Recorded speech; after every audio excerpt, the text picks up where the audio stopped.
So why we should obey God, right? The story of our obedience. So in creation, we can see that our obedience is bound up, okay? Our obedience is bound up with, with the word of God. You remember Genesis 2:15-17? We always go back to that because that's the command of God. That's the instruction that God gave Adam and Eve on how to live in his place. And you see, the word of God is given to us because it's how he wants us to live in his place. He's prepared a place for them, the Garden of Eden. And he says, well, this is how you should live here. And so he was expecting them to obey. And I'm saying that obedience is the lifestyle of people who live or who belong to the kingdom of God. You belong to the kingdom of God. How do you know that? Well, because you're obedient to the word of God. Okay? When we get to the talanoa of the fall in Genesis 3-11, fall into sin is disobedience. Disobedience to God's word. It is the root of unbelief in God's word. So, do you see, sin is always disobedience to God's word. You know, now some of my Tongan, ministerial colleagues from the Wesleyan Church in Tonga who were PhDs, they are arguing that homosexuality is not a sin. And these guys are teaching in theological college in New Zealand and even here in Australia. And they go out into the Tongan communities and they try to convince the Tongans that homosexuality is not a sin, right? But you know, sin is there because of God. Once you do away with God, once there is no God, if there is no God, there is no sin, okay? Because you see, how do you know you've sinned if there is no God to say to you, this is how you should live, and this is how you should not live? See, we only know sin because of God's word. See? And so disobedience to God's word is sin. Okay? Lawlessness is sin. Because whose law are we talking about? It's the law of the Lord. It's the word of God. So where is the law of the Lord? It's his word. So the fall brings disobedience into our nature. And therefore, disobedience and unbelief becomes your nature and my nature, right? I'm grown. You know, I'm a naturally born sinner. And babies, even baby Gustav, you know, we've been praying for him, and you know, I'm praying that God will save him. But everyone's born a sinner, okay? And therefore, we're born with an inward bent. You know, this is how Martin Luther, the reformer, the 16th century reformer, put it. We have an inward bent towards ourselves, right? We're not bent towards God, right? That's righteousness. We are bent towards ourselves. That is, you know, if you see your little kids, I think you can see this in them, right? They grew up and they don't want to share their toys. You'd have to tell them to share their toys, right? Why do you need to tell them that? Because they are bent towards naturally, we are self-centered. And that's sin. Now, when we get to the story of the obedience of Israel, you know, I think that there are 4 examples of obedience in the story of Israel. There's Abraham. Remember Abraham? He was told to sacrifice his son, Isaac. And then when he did it, God said to him in Genesis 22, verses 11 and 12, the Lord called out, Abraham, Abraham. Here I am, he replied. Do not lay a hand on the boy, he said. Do not do anything to him. Now I know that you fear God, because you have not withheld from me your son, your only son. So obedience is to fear God. To obey God is to fear God, right? That's what we learned from Abraham.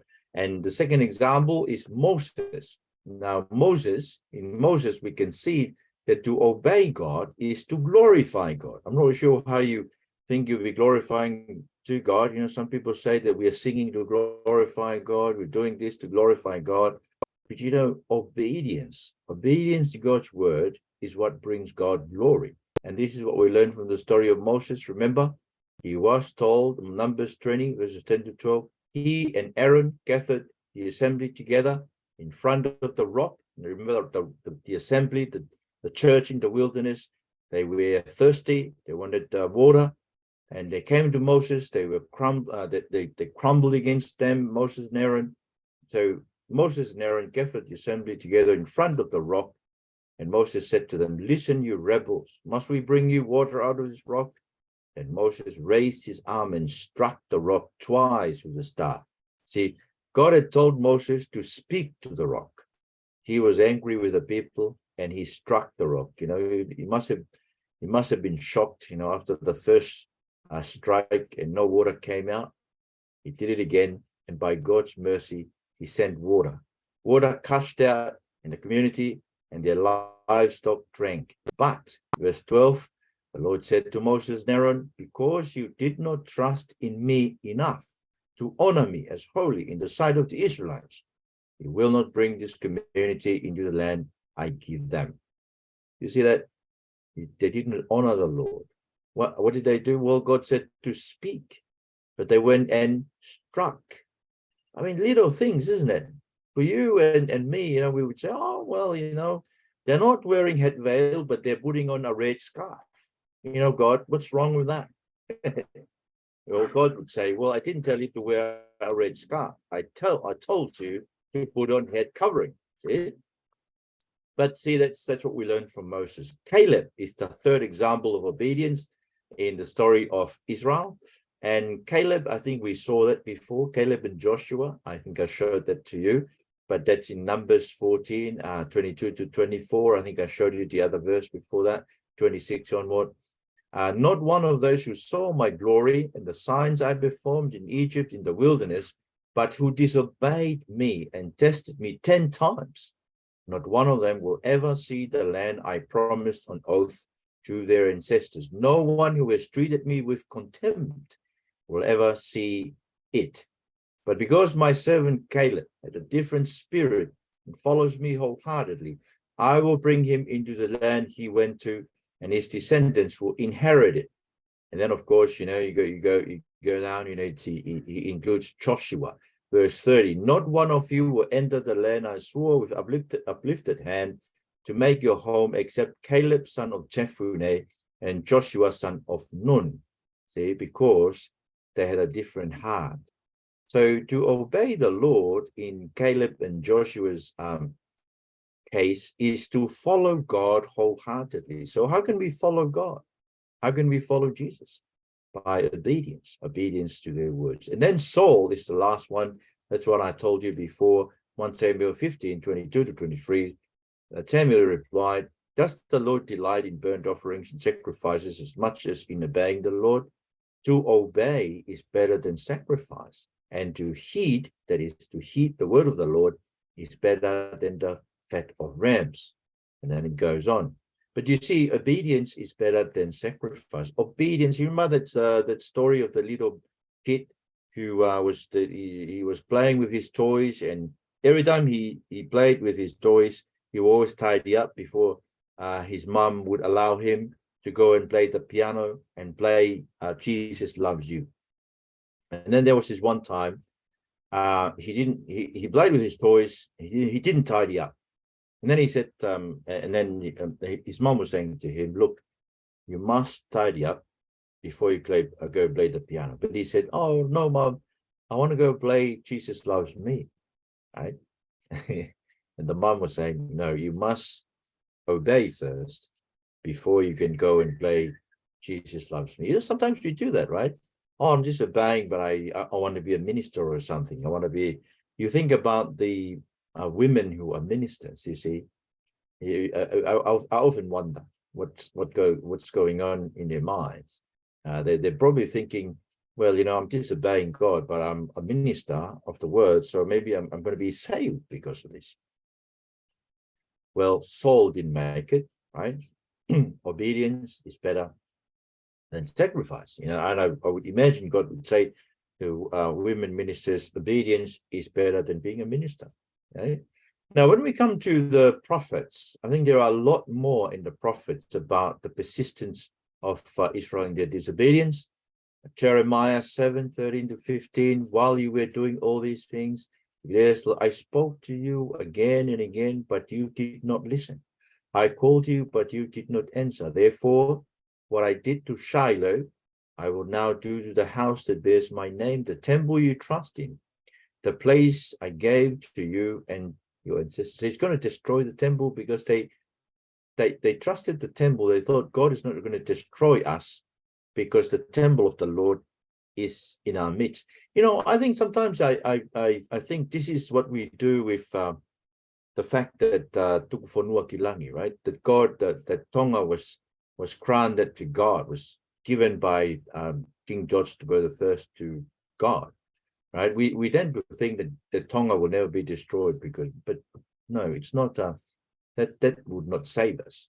Having the temple in Israel could not save them. But you know, at the end of the day, in Jeremiah 25:47, though the Lord had sent all his servants, the prophets, to you again and again, you have not listened or paid attention. The same story, isn't it? Jeremiah 35:15, Jeremiah again and again, I send all my prophets, the prophets to you. They said, each of you must turn from your wicked ways and reform your actions. Do not follow other gods to serve them, and you will live in the land I've given to you and your ancestors. But you have not paid attention or listened. See? People will not pay attention or listen to the word of God.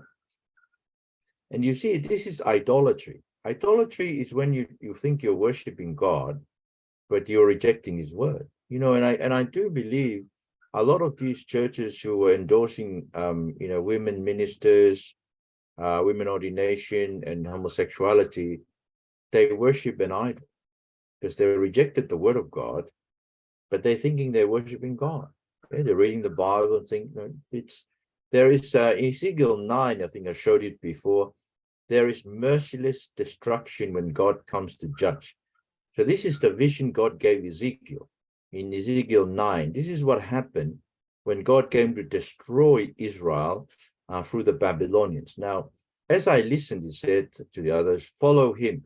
So God sent out this guy who, to mark, put a cross on the forehead of everyone who had, lived in the city, but had been, crying out to God because of the sin of Jerusalem.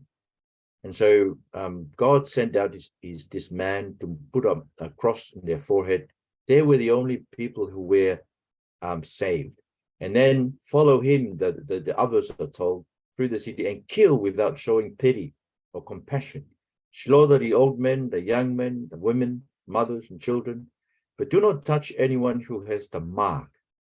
Begin at my sanctuary. So they began with the old men who were in front of the temple. Do you see that?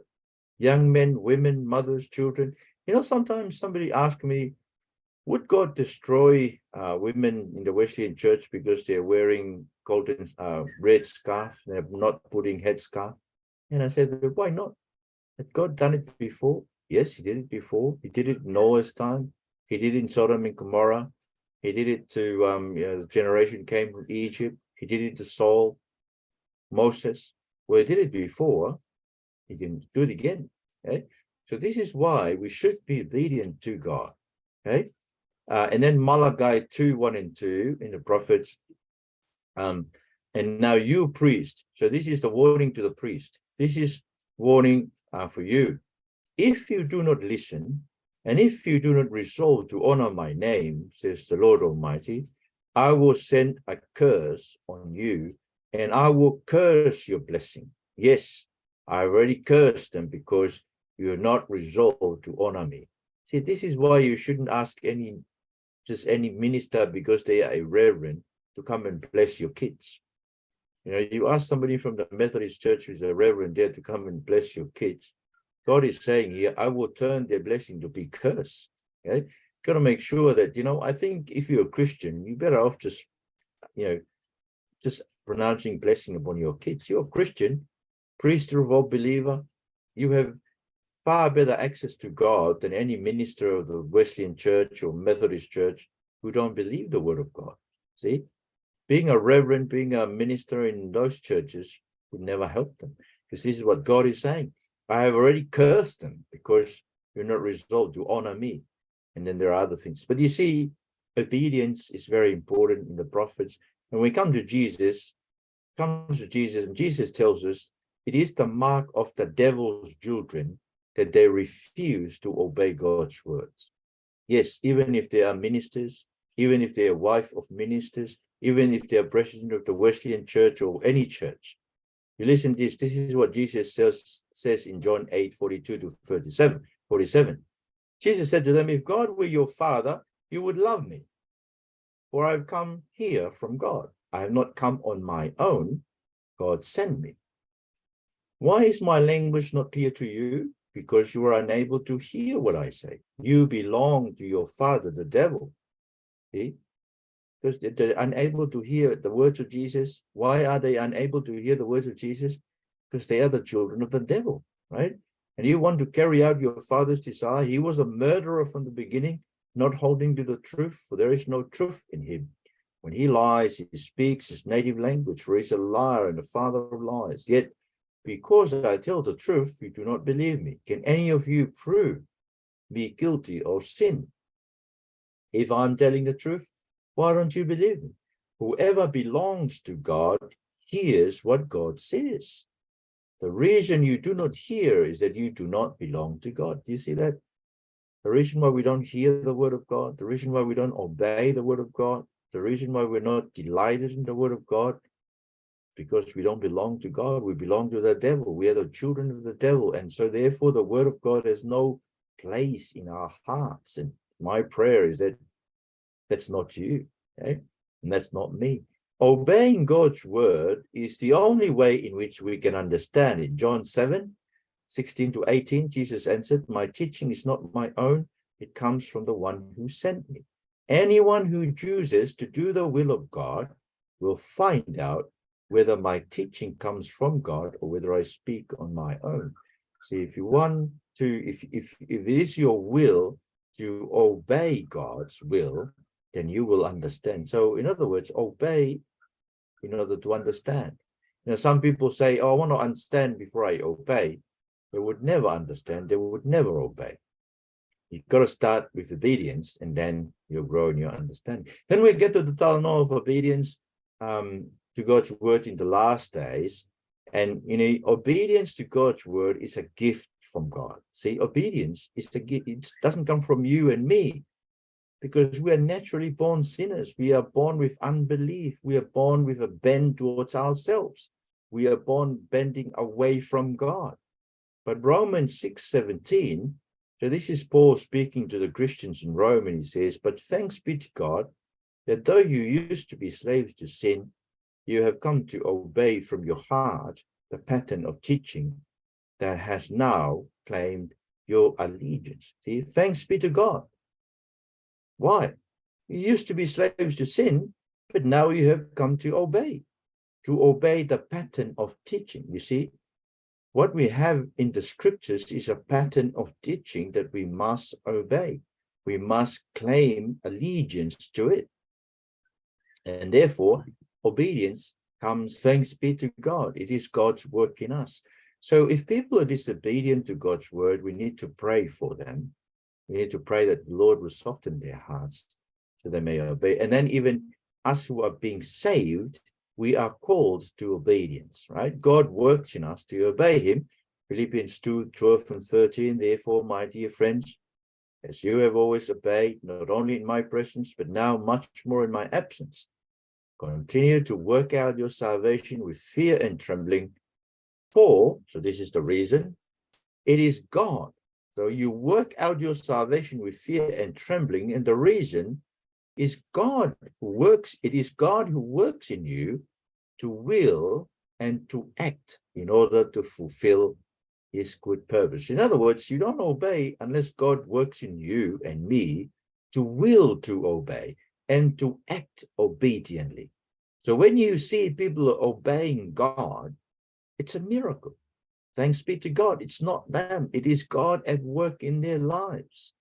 And we should pray that the Lord will continue on to encourage them in the obedience until the end. And so when we get to the end, to the Stellanor of obedience of God's word, new creation, we see the victors. See, the victors in Revelation 27 are those who are victorious, will inherit all this, and I will be their God, and they will be my children. But who are the victors?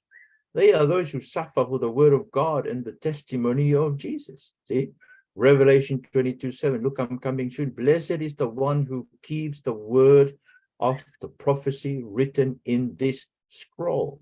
Now, this scroll points to the whole of Scripture. Well, of course, it could point, primarily to the book of Revelation, but because the book of Revelation is the last book of the Bible, therefore, the scroll points to the whole of the Scriptures. I'm coming soon. That's what Jesus is saying. Blessed is the one who keeps the words of the prophecy written in this book, in the scroll, in the Scriptures.